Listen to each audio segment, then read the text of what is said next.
Okay. Today is Friday, September 1st. This is the Friday of the first week of school. We want to thank all of our media partners, executive staff, leaders for being here this morning. We are going to go ahead and get started. As more media come in, of course, we'll adjust. We're going to open up by allowing Principal Clark to bring greetings from Grove Park Elementary. This is one of our new schools, so we're really excited to be here. After Principal Clark speaks, we'll turn it over to Dr. Hill to give a recap and an update on where we are at the end of the week, and then we'll open up for questions. All right, thank you.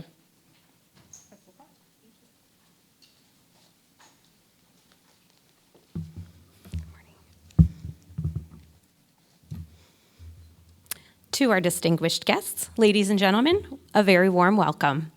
I am Megan Cahill Clark, the proud principal at Grove Park Elementary School. I have the honor of beginning our event this morning and welcoming everyone to this media briefing.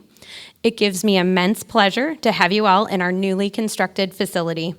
Before we begin, I would like to express my gratitude towards all who sincerely contributed to this building project in order to make it a success. This is a beautiful space, intentionally designed with the needs of our students, staff, and community in mind. And we look forward to sharing it with you today. At this time, I'd like to welcome Dr. Hill to give her remarks. Thank you.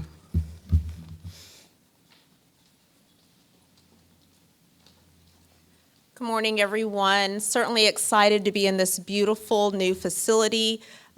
This is an example of your taxpayer dollars at work. Of course, this beautiful building is attributed to our 2017 bond, so really excited about that. And thank you, Ms. Cahill Clark, for opening up your doors to us. It's a beautiful facility filled with beautiful furniture, furnishings, everything's perfect, and a wonderful staff and great kids. So thank you so much. We have completed our first week of school. We are so excited. It's been an amazing week. I promised that there would be some opening of school hiccups. We did have some of those, but they were very minor in nature.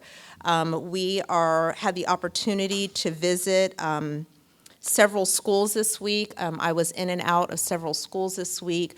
My cabinet team, along with our learning community superintendents, were out and about as well, checking to make sure that everything was in great working condition. We had approximately 106,000 students that traveled to and from school every day on our buses. Our express stops, we did have some hiccups with those at the beginning of the week. But staff went to work right away and made several changes. I did want to say that one of the things that we did host every single day this week, with the exception of yesterday, our Chief Operations Officer hosted a back-to-school group every afternoon. We met to reflect on the day. We did some really quick, rapid improvement, looking at things, how things were running. Express stops, again, was one of those things that we attacked at the very beginning of the week, but came to very quick solutions around some issues that we had at the beginning of the week. In terms of our vacancy numbers, I know that that's something that you all will be asking me about. Right now, as of yesterday at 2 p.m., we had 455.4 teacher vacancies, and we assigned 1,125 substitutes for the week. When I was in schools this week, I was very intentional about asking principals about their vacancies, and I wanted to see firsthand what we were doing to address those vacancies. As I've promised our community and I've promised our parents that we are committed to ensuring that every student has an excellent educational experience this year, despite the number of vacancies that we have. So I just want to give you some very clear examples of what that may have looked like in schools and what I observed. When I was out at one of our elementary schools earlier this week, we went down to a third grade classroom. That school has 3 classroom teachers that should be assigned. However, they had 1 vacancy. So what the principal did is took a look at the 2 teachers that were there. There was 1 teacher that has a history of strong performance with students. So what the principal did was dissolved 1 classroom and increased the class size in one of those third grade classes. So in that particular third grade class, there are 28 students in there. but the principal very wisely assigned additional teacher assistants to that class. The class was working like clockwork, and it was the second day of school, and they were already deeply entrenched into the curriculum and the work that they needed to do.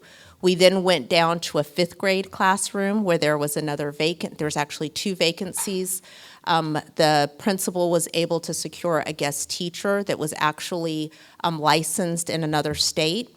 So that teacher is serving as a teacher in one of those classrooms.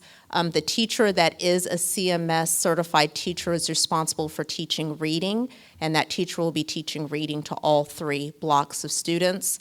The science teacher is a teacher assistant, and we are already pushing in district support to help that science teacher. So we're just doing some really creative things, again, to ensure that every single student has an excellent educational experience.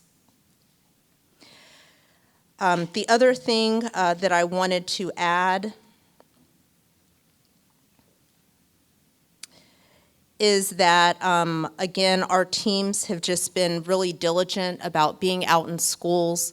One thing that we have done that I will expound on a lot more next week when we have our data release is we have been really intentional about looking at the instructional needs of our students.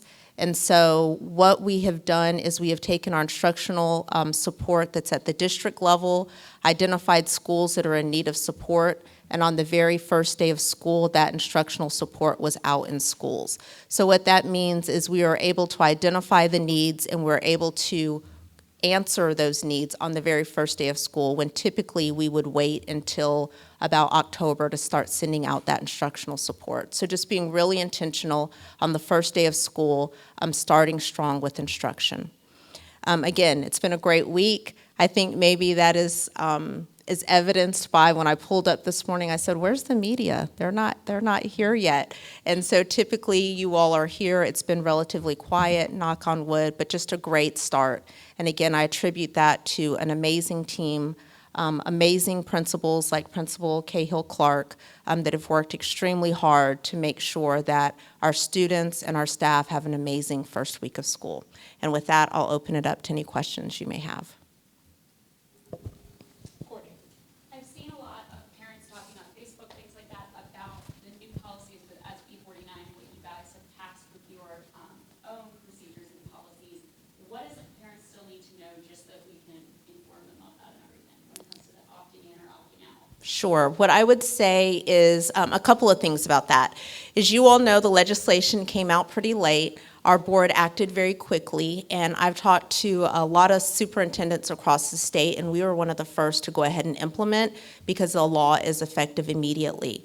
And so our team worked extremely hard to get a website set up. So if you go to our district website, Shayla can rattle off that website for you. But if you go to our district website, there's a banner that says Parents' Bill of Rights, and we're trying to drive all parents to that website because all the information that they need will be there. Now, that is a living, breathing document. We are adding things as we go. But the number one thing that I would say is for surveys and things like that that have typically been an opt-out, we have moved all the way to an opt-in process. And that's for surveys, for lots of other things that are required by the legislation. Everything is listed there. The one piece that is not opt-in is our Title IX lessons, and that is because years and years and years ago, we have an agreement with the Office of Civil Rights that we will provide Title IX lessons, and that is an opt-out process. So there is a letter that's on our website that explains the Title IX lessons, why we're doing it, and parents have the option to opt out. Everything else is opt-in. We have a new communication tool called Parent Square, and so that is a tool that we are using to push out. So our initial launch is the call to parents, we need you to opt in, go to this website. However, if they don't do it, like me, as a parent that hasn't done it yet for my children, I will start getting reminders through Parent Square on my phone that reminds me that I need to go in and go ahead and opt into those resources along with surveys and anything else that we're doing. So thank you for that question. Yes. Security. Oh, security-wise, any reports of any guns on campus, any other weapons, and just in general, we haven't talked about it, which I think from your understanding would probably be a good thing. I haven't heard anything, so just give us an overview, please. Sure, and I'll have Mr. Schultz. We're kind of shifting in some of our responsibilities. Dr. Bolknight, who's my deputy, will be taking over security, but I'll ask Brian to come on up because he has been our resident expert. But in terms of weapons, I mean, our Evolve scanners have been working. They're up, they're running. Witness students going through them. It's just, it's what we do now. It's ingrained in what we're doing. But I'll call Brian up to speak to any incidents that we have not had. Nothing to report, thank you. No, we've so I've been out at sites every single morning just to make sure that the operations are going well. I was at West Mecklenburg High School this morning. They have a great process set up. Students were engaged in the process. And really, it's an opportunity every day for staff to greet students as they come in at sometimes 6:45 a.m. and they're half asleep, to greet them with a smiling face, talk to them a little bit, and get their day started off the right way, and keep them safe at the same time. So I've seen great processes, even improved upon from last school year, how efficient they've operated. We've done preventive maintenance on all of our weapon detection systems, so we work closely with a vendor to make sure that they're working properly and they're up and going the first day of school. So, we did have some external potential threats to our schools, and I know that was reported on this week, but, in true fashion, we had, I think we got the number as close to 10,000 staff members trained over the last week and a half in our active survival training. So they put the drills that they've created, the safety plans they've created, some of our schools have already had to put those into action. So overall, we've seen a really great week when it comes to safety for our students and our staff. Thank you. Dr. Hill, you mentioned some hiccups with the express bus stops and that you guys were able to address those. Can you talk a little bit about what the hiccups were, what the solution was, and just overall how express bus stops have been working for families? Sure, I'll have Mr. Schultz come up. Thank you. Will you repeat that question, please? Yes, so express bus stops, how has that been working, and if you had any issues, how are y'all able to address those issues? Sure, and the great part about express stops for me is that they're earlier than high school arrival, so I get to go to express stops every morning and observe how they're going, and then go to what I just discussed about with watching the protocols at each school. So so far they've gone really well. If I were giving us a grade, I'd give us a grade of a B, and we want to be, our expectation for ourselves is to be at an A. And so we've got some kinks that we have to work out. As you roll out anything new, there's always unintended or unexpected things that happen. For example, I was at the Chambers Express Stop site yesterday, and so we have an overloaded bus that actually serves as an express bus, so it was overloaded. So we'll have to do some route changes with that to make sure that the bus going to, it was a bus that goes to North Mech, and picks up students at Chambers and at MLK. And so it was overloaded at MLK. And so we'll have to make an adjustment to that route, or have another bus that is not at capacity that can serve those Chambers students. And even with that, those students yesterday arrived at North Mech at 7:15. So right at the bell. We want them a little bit earlier than that. So our team's making adjustments on the fly. And then we also have to make sure that we've got every stop covered with a security personnel or staff member. So we're working on that as well.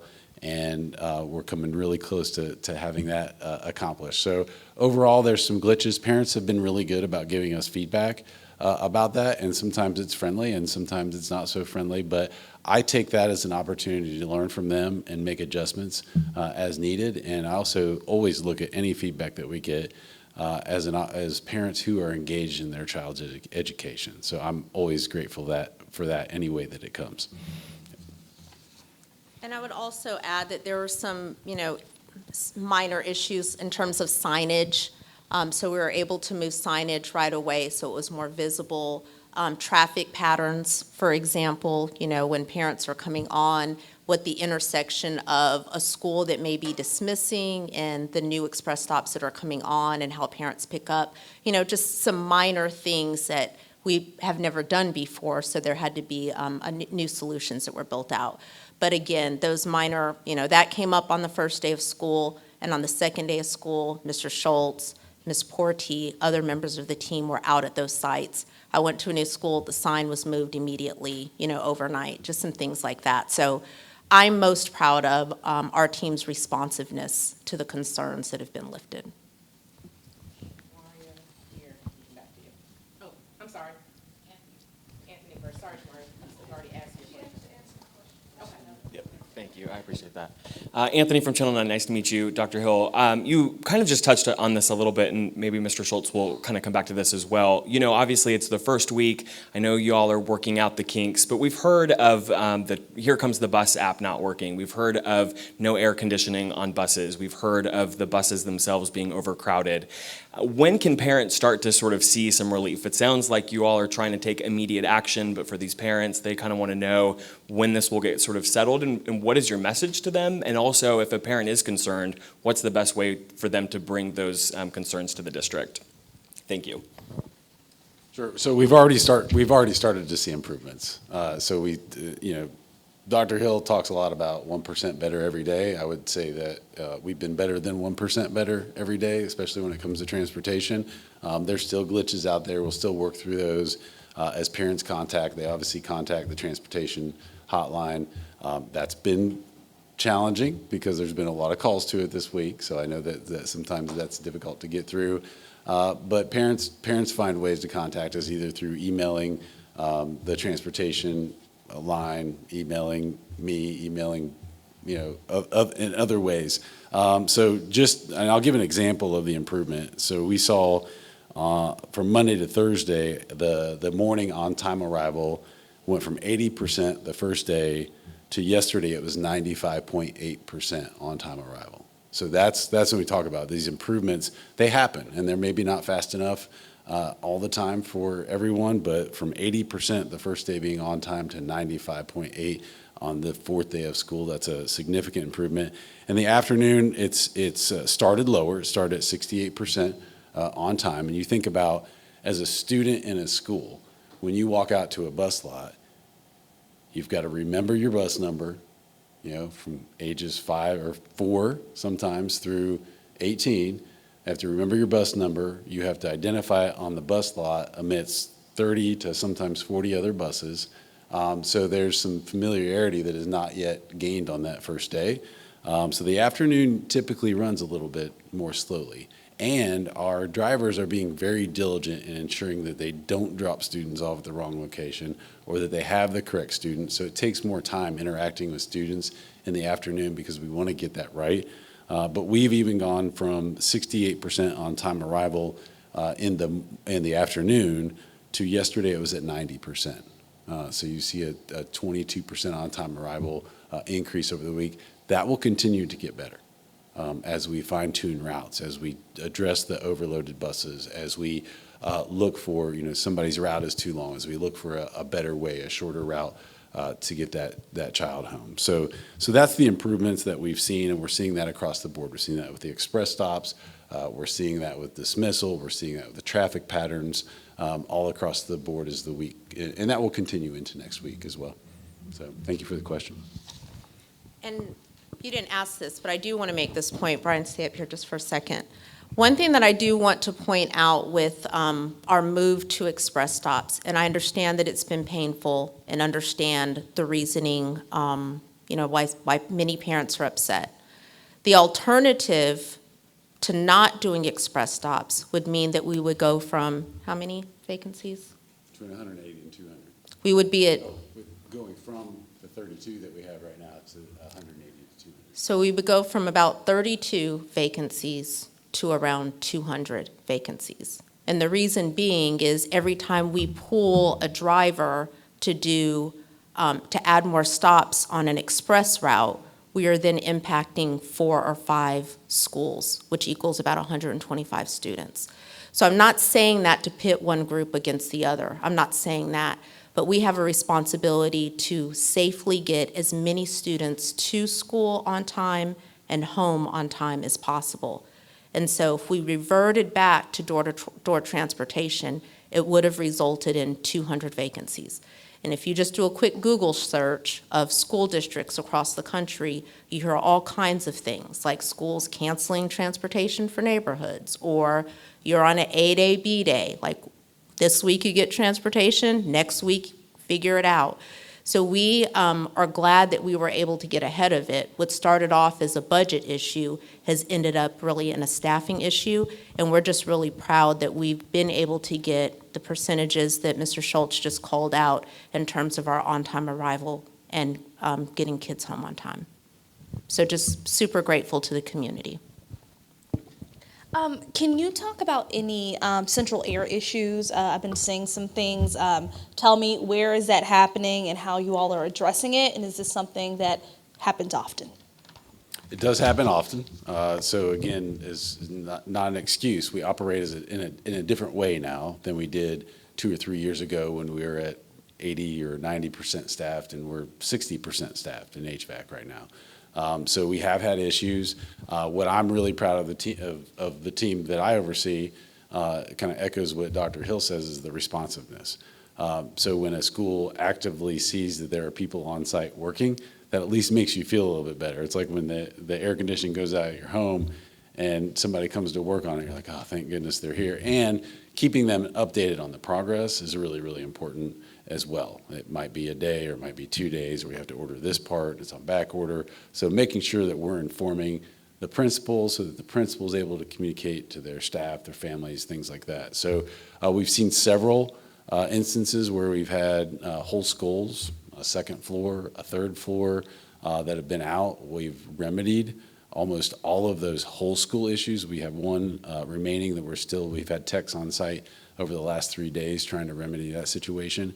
And now we're at the point where we're addressing the one-off classroom that doesn't have air, or the 3 classrooms on a hallway, but the other 13 have air. So we've gone from where it has the biggest impact on teaching and learning and address those problems first, and now we're using the strategy of then going to where it impacts the fewest amount of students, and we're at that point now that we're able to address those, the one classroom, the 2 classrooms, the 3 classrooms, and things like that. So yes, we've seen that. We see that every summer. So it's not unusual. Once everybody gets back in a building and starts using the system, and we run the system full-time, which we don't, we schedule it differently during the summer. So when we run the system full-time, it also puts additional stressors on the system. And it was 100 degrees last week. Not this week, thankfully. Mother Nature's been a little more kind this week. So when it runs full-time and it's 100 degrees out, it's pretty tough on the system. So we've been active. We've engaged our own technicians. We've engaged contractors. And thankfully, we've made tremendous progress on that this week. Yes, I had a question about the school hunger gap. I know 1 in 6 children experience hunger on a daily basis, so I wanted to ask a question on how you guys are ensuring all students receive breakfast and lunch at CEP schools in the county. Yeah, thanks for asking that. That's in my area in operations, and it's near and dear to my heart as well, as I was eating a tangerine a little bit ago. So it all really starts with schools have the option to participate in the USDA free and reduced lunch program that gives districts reimbursement rates for every meals that they serve. So we always opt into that, obviously. And you referenced CEP. So CEP, for those of you who don't know the acronym, it's Community Eligibility Provision. So last year we had 68 schools who were designated as community eligibility provision eligible. And what that means is looking at the poverty in the geographic location that they live in. So you think about food deserts or the statistic that you mentioned. There are communities that don't have a grocery store with fresh food in them, and then there's a government a lot of government assistance in the community.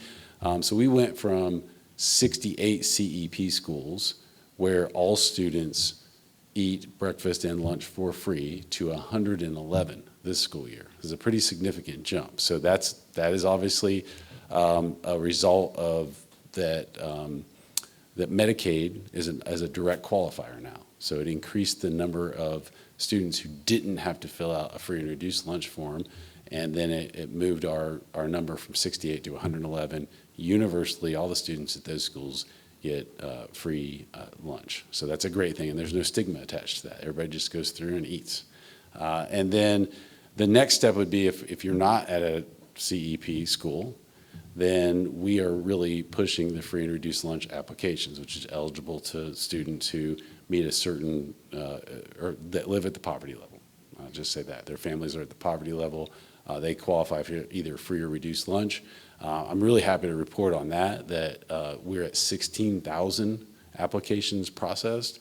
At this time last year, we had 14,000. So we have more applications for free and reduced lunch. And if you think about that, the number of schools that are applying for free or reduced lunch is less now because we have 111 CEP schools, 68 last year. That number is pretty astounding. So it shows that our staff, our school nutrition staff, has really been pushing that so our students have access to that free or reduced lunch if they qualify for it. Additionally, we participate in grants throughout, over time. There's like farm to table grants, there's fresh fruit and vegetable grants that we participate as we can. So we typically receive one or two of those a year that we can get, not all the schools, but we can get the multiple schools in that. And then, of course, we follow the USDA guidelines as well. And we don't fry food, unlike maybe in my days, and maybe your days, I'm a little bit older than you, but they used to fry, food all the time. We don't, it's all baked. It's all baked in a more healthy way. There's sodium requirements. There's, the balanced meal requirements that we all know about that are pretty strict. Those were waived during the COVID times, but they've been reinforced since the beginning of last school year. And so we feel like we know we're serving a nutritious breakfast and lunch. And I didn't mention that every student in the district and can participate in free breakfast. So we have that for every student in the district, regardless of their lunch status. And just a couple other numbers related to school nutrition. On that 1% better theme, so we on day one, served 15,000 breakfasts, and then on day three, we always lag about a day on this. So we had 26,000. So we went from 15,000 to 16,000. So you can see that students are getting acclimated to the routines, being reinforced, hey, go eat breakfast, and you don't have to pay for it, which is great. And then we've gone from serving 54 lunches on the first day to on the third day, we serve 58,000 lunches. So our school nutrition department has a wildly important goal to increase lunch participation this school year. So that's something we'll be tracking and monitoring all year long. So thank you for asking that question. Yeah. So Dr. Hill, today and in recent weeks, you've been talking a lot about staffing. You've talked about teacher vacancies, bus drivers, a lot of different positions. I'm wondering if you can speak specifically to mental health resources, whether that be school psychologists or counselors. Can you give us an idea of what that staffing looks like?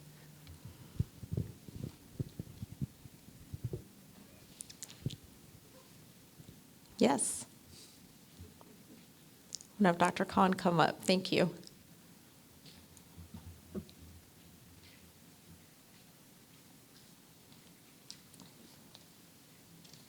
Good morning. I do not have psychologist data, but for counselors, we currently have 14 vacancies in elementary, 13 in middle school, and 9 in high school. How many high schools? 9. Mhm. Any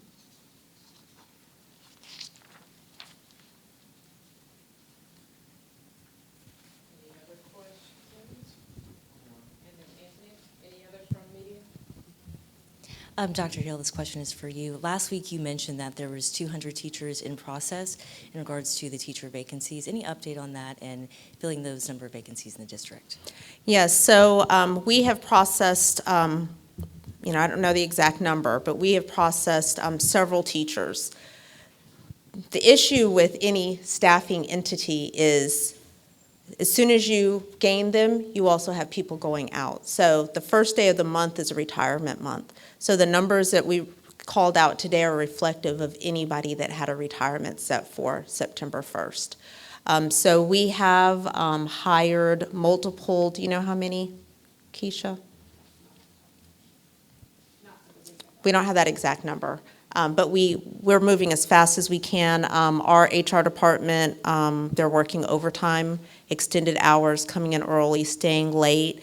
Fingerprinting and I-9 is one of those steps that, of course, that we have to go through for hiring. So we've extended our hours that would allow folks to come in and get those critical pieces taken care of. But we can get you some exact numbers later. Shayla can provide that for you. Thank you. Last question for you. So our partners at the Observer just released an article saying that there are some fleas at the CMS International Center. I just am curious if you all have a statement on that, and in regards to staffing issues right now, what remediation efforts would look like on that front as well. I'll let Brian come on up. Yes. So, not sure I want to thank you for that question, but I will. We'll take any question. So we do have that situation going on at the old Collinswood building. So we've had some remediation in already. We have our own pest control team and in-building services, and we've actually worked in conjunction with the contractor on that as well. So they're pesky, and they do come back, and we are working on getting rid of that. And we've offered some, a lot of services there. We're also trying to discover where they're coming in from. In addition to that, we address other snakes, all sorts of bugs all year long. So that's not the only instance where we've had any issues like that. But just like in your home, you'll find creatures that you don't want there sometime. And we again, being responsive, responding to that, and trying to find the source and trying to eradicate the source. And do that in a way that doesn't harm people. Will that hinder any of the operations over there while you all are dealing with this? No, it should not hinder any operations. No, thank you. All right.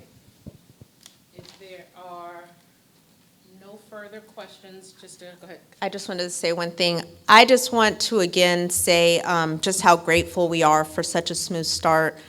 We have an amazing team, and I cannot say that enough. An amazing team, over 20,000 employees. Extremely grateful to our school board. School board member Lenora Sanders Shipp is here with us this morning. They've been extremely supportive. The community has been outstanding. So I just wanted to say a huge thank you. It is a really heavy lift to have to start school, to bring in all of those factors. Brian talked about running the HVAC. If you think about running 184 individual schools with over 141,000 students and 20,000 staff members. It's a huge deal, and it does take everybody's work and support. So again, just completely appreciative of everyone. I want to say a special call out to our law enforcement partners. They've been absolutely amazing in supporting us with traffic, security and safety, all of the things. Just very extremely grateful for all of the work. So thank you. Turn it over to Shayla. Thank you.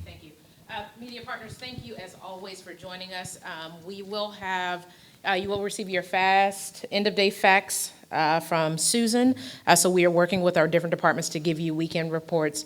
We'll try to bring in some of the questions that you all asked. We'll try to get those numbers. If we don't have them available today, we'll make sure that we send them to you as a follow-up.